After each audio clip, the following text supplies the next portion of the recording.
บ่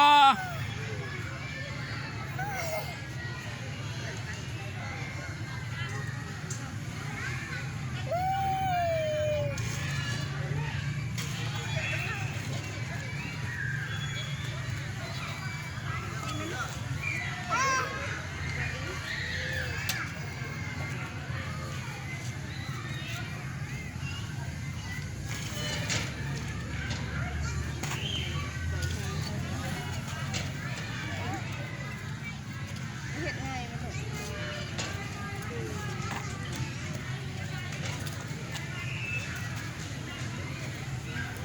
พี่อีกลูกพี่อีกเดี๋ยวไปถ่ายรูปให้ถ่ายรูปไม่ถ่ายรูปอยากเองเลยไหม ฮะ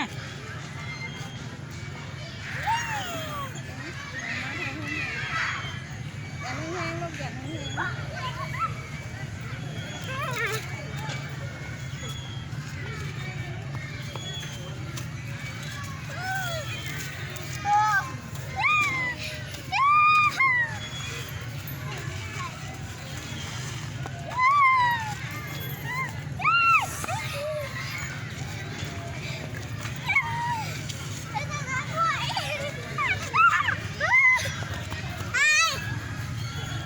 ไปลิ้นตัวนั้น